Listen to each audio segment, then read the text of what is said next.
One day at a formal dinner, Emperor Caligula suddenly burst into loud laughter, full of surprise, when asked to explain why his response had turned out to be so disturbing and provocative. This incident is hard to forget because it vividly reflects the internal dramatic tension and oddities that marked his rule. Caligula, known in history as one of the cruelest and most unpredictable rulers of Rome, reigned from AD 37 to AD 41. His reign left a numerous imprint in memory as an era of chaos, brutal tyranny, and mad actions that ultimately led to his violent death. Furthermore, it is important to note that Caligula came from a prominent dynasty of Roman leaders. His ancestors included distinguished and renowned figures. His great-grandmother was Julia Caesar, a famous female ruler. His ancestor was Augustus, the first emperor of the capital, and his father was Germanicus, one of the most acclaimed and popular generals in Roman history. This individual was surrounded by recognition and respect both for his outstanding military achievements and personal qualities. But, unfortunately, he became a testament to how far one could fall from such noble lineage. In childhood, young Gaius Julius Caesar Augustus Germanicus often wore a small soldier's tunic when his father took him on campaigns. As a result, soldiers, observing this, started calling him Caligula, which translates to little boots. This nickname became associated with him, eventually turning into a name that symbolized not only childhood innocence, but also the complex fate of the ruler himself. Caligula was born during the last day of the imperial rule of Rome's first emperor. His adoptive father, Emperor Augustus, who was regarded as the first true Caesar, designated his stepson Tiberius as heir. However, on the condition that Tiberius would someday make a great general, Germanicus, his successor. Tiberius agreed, unaware that all subsequent plans would collapse like a house of cards. One of Tiberius's first steps after ascending to the throne was to send Germanicus on a diplomatic mission. But under mysterious circumstances, this powerful general soon fell ill and died, an event that shook Rome to its core. In an era when power and intrigue were constant companions among the ruling circles, Germanicus's death gave rise to numerous rumors. The people suspected Tiberius was involved, and gossip spread that he was responsible for this deadly incident. The hostility between different strata of Roman high society reached such proportions that the consequences were destructive and brutal. Young Caligula barely survived the disasters that followed his father's death. Caligula's mother, accusing Tiberius of killing Germanicus, sought revenge. In response, Tiberius initiated his bloody reprisals. He accused her and two of Caligula's older brothers of treason. As a result, one of his sisters, Agrippina, died of hunger in exile on a remote island, while two brothers were imprisoned. One of them also died of hunger in captivity, and the events resembled a bloody show staged in the heart of the powerful Roman Empire. It was in such conditions that young Caligula grew and was shaped, witnessing brutal executions and political intrigues that determined the fates of millions.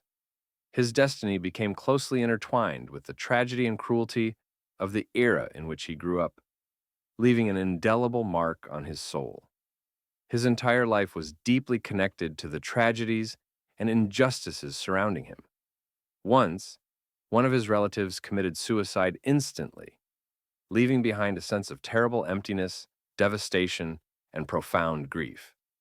During these chaotic years of endless upheavals, when entire families disappeared and lives were shattered, young Caligula was still too impoverished to fully grasp the heavy burden of power. He remained protected for a time. His mother, a great-grandmother named Livia, carefully shielded her nephew from the brutal intrigues and political battles, keeping him away from the seat of power. But everything changed in a single tragic moment. Tiberius, Caligula's father, suddenly died, possibly murdered at the behest of a political rival. The exact cause of his death remains unknown, but the entire story became a turning point. Tiberius no longer had an heir. On one of the days in the year 31 AD, Tiberius summoned Caligula to the luxury island known as Capri, where the ruler usually spent his time indulging in entertainment and pleasures. There, he made a decision. to take the boy into his family and officially adopt him. However, Caligula was not grateful for this. He harbored deep hatred for Tiberius, for everything that happened, for his father's death, and for interference in his fate. Despite this, the emperor still made Caligula his heir, an astonishing decision, given his hostility. Why did Tiberius act this way? Modern historians leave this question unanswered. However, it is known that in his youth, Caligula possessed an extraordinary talent for acting. He could hide his true feelings and play the role of a submissive servant. He performed his role so convincingly that one of the historiographers remarked, "There had never been a more devoted servant or a more brutal master."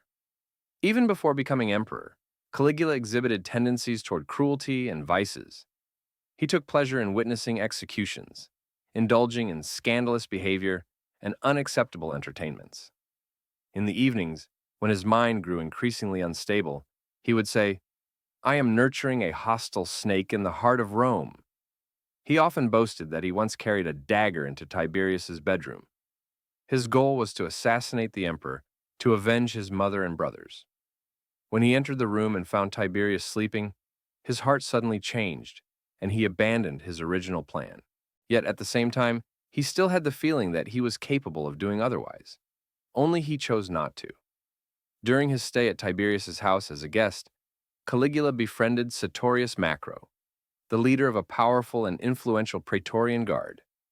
Macro's words helped soften Tiberius's attitude toward the young heir, and his influence seemed to be a blessing for Caligula.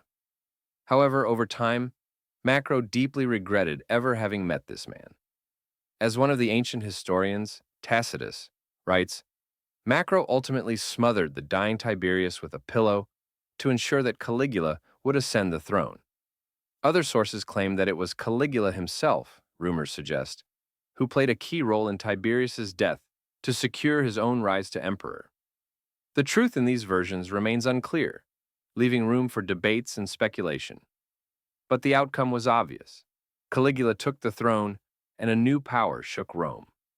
During the last years of his reign, Caligula completely destroyed the foundations of the empire, plunging the country into chaos and lawlessness, while he himself sheltered in his opulent palace on the island of Capri, enjoying peace and carefree indulgence. Meanwhile, the residents of Rome, left unprotected and without order, fell under the influence of an unknown threat, as the empire they loved and built so passionately gradually disintegrated under the pressing weight of indifference and madness of their ruler. By the time Tiberius died, he was already universally hated, and with the accession of the new emperor, Gaius Caligula, the people of Rome greeted the changes with joy. On the day of Tiberius's funeral, Gaius delivered a passionate, touching speech in honor of the late emperor, expressing his feelings through tears and sincere words. According to historical sources, he prepared a splendid and very solemn burial to immortalize the memory of the former ruler. Caligula's ability to work with the public and inspire the people was characteristic of him, and he demonstrated this talent especially vividly on the day of Tiberius's funeral. Despite his absolute hatred for the man who had killed his family, and even despite his personal animosity, Caligula managed to evoke a sense of hope among the Romans. His background was quite noble. He traced his lineage to distinguished ancestors, and many sympathized with his childhood sufferings, believing he could live up to their expectations.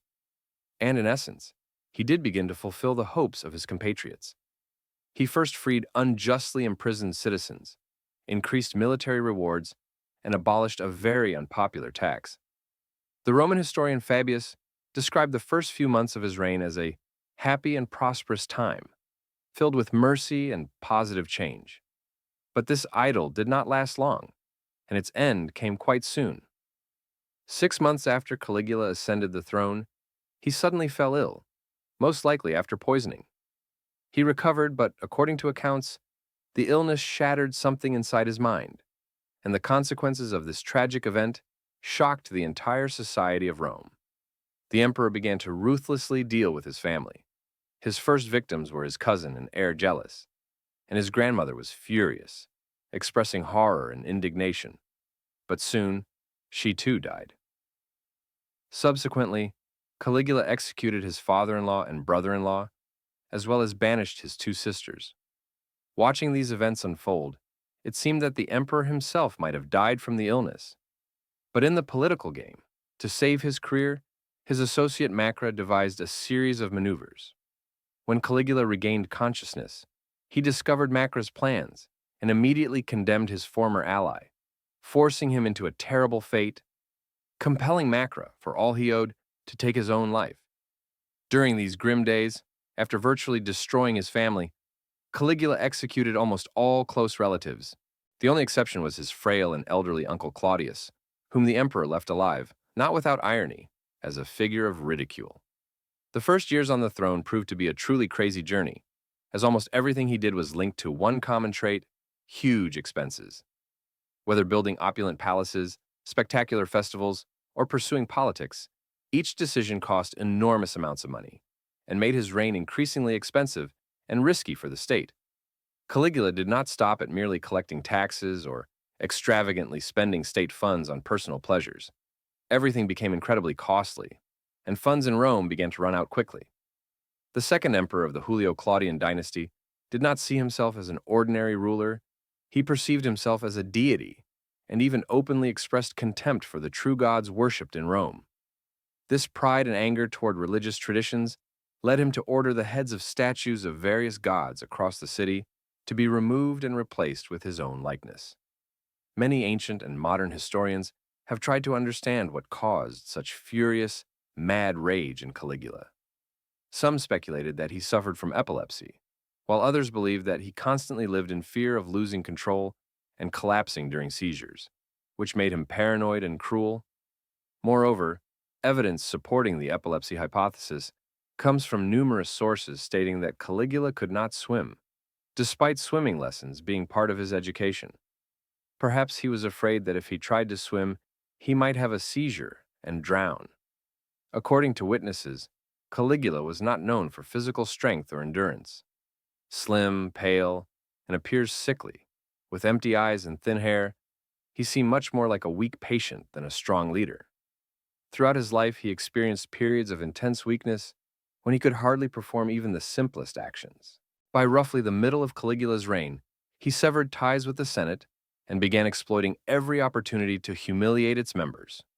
In the year 39 AD, without consulting the senators, he replaced all the consuls and restructured the entire Senate Council, demonstrating his power and only maintaining them to belittle them. He forced senators to run alongside his chariot, dressed in all their regalia, and watched with a sneer as they suffered and were humiliated, simultaneously creating an atmosphere of chaos and arbitrariness for those around him. However, with all this cruelty and madness, he likely paid for it with his life. The organization of gladiatorial fights was not only a means to display wealth and power, but also a form of Roman justice. Criminals and slaves were often sacrificed in the arena to entertain spectators, instilling fear and sowing unrest. But for a bloodthirsty individual like Caligula, that was not enough. Once the emperor, tired of the monotonous spectacle of Roman entertainment, ordered his soldiers to throw a whole group of spectators to the beast's jaws to amuse the crowd. Soon, his behavior grew increasingly insane and brutal, and his actions only deepened the anxiety that gripped the empire. Cuirassiers and harsh critics began openly questioning his actions, and he soon became one of the most hated people in the entire empire. However, for Caligula himself, this was not a cause for concern. He was confident in his divine nature. He simply told himself, "Let them hate me, as long as they fear me." And that was precisely what he was aiming for. The army, the Senate, and ordinary citizens could not remain indifferent to his cruel acts and madness, and each year, discontent grew. It was especially intense among the highest levels of authority, where it became increasingly difficult to hide deep-seated hostility. Finally, in the year 40 AD, Caligula committed an act that ultimately sealed his fate. He decided to move his capital to Egypt, to the city of Alexandria. The idea of a permanent relocation seemed unacceptable to many outsiders. For the emperor, it would mean a complete abdication of power over Rome and the Italian provinces. Thus, by moving, he would deprive the Senate and the Praetorian Guard of a significant part of political influence, effectively neutralizing their power. This plan became an unbearable threat for many rulers. Those close to the emperor also realized this. For example, one of his own guards, named Cassius Cus, knew better than anyone how dangerous this scheme was. He devised a bold and dark conspiracy to end Caligula's madness once and for all. Besides political motives, Caius also harbored personal animosity toward the emperor. Over many years, Caligula had repeatedly mocked him, ridiculed his weak voice, and humiliated him publicly. Probably he did the same to many other people in Rome, causing pain and suffering. But C was alone, and he had to take drastic measures. On January 22nd, AD 41, while in his luxurious palace and engaged in conversation with a group of young actors, he had no idea that a deadly trap was already set.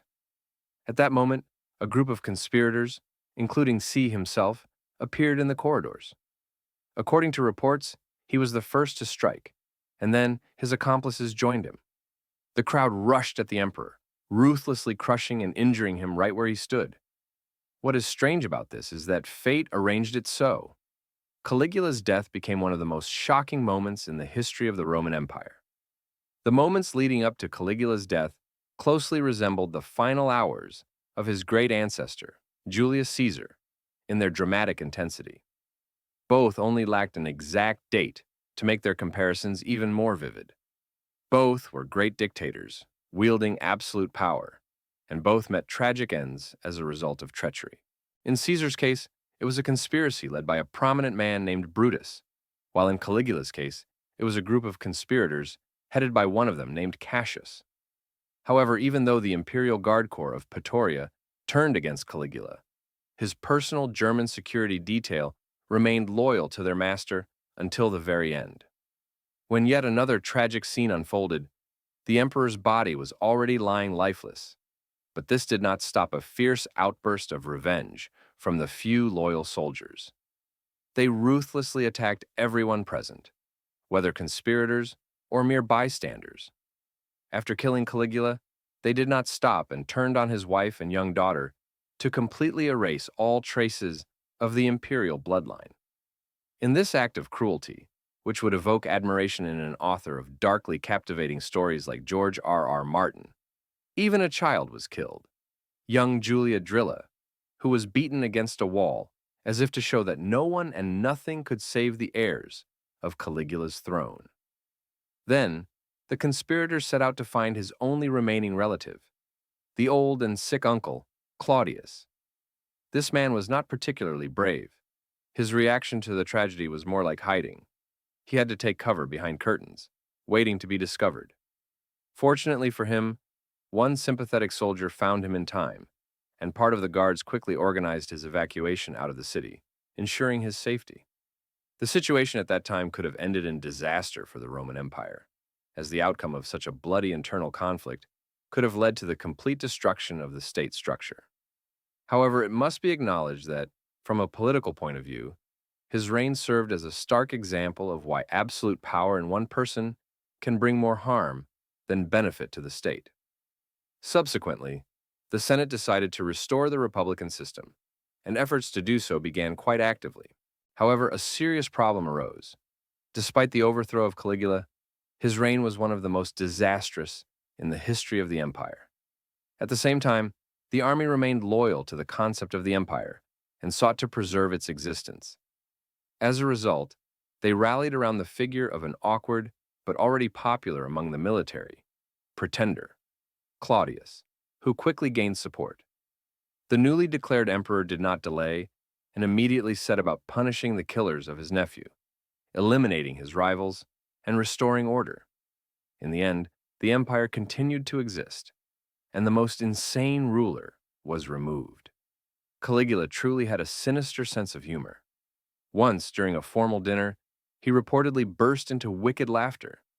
His companions asked what was so funny, and he replied, "I just thought about giving the order, and you all would end up with your throats cut." This ominous joke perfectly illustrates his despotic nature and sadistic personality, because behind this gruesome irony lay his tendency toward cruelty and a relentless, torturous game with the fates of those around him. If you enjoyed this selection, be sure to give it a like. Subscribe so you won't miss new and interesting videos that we will prepare for you in the future.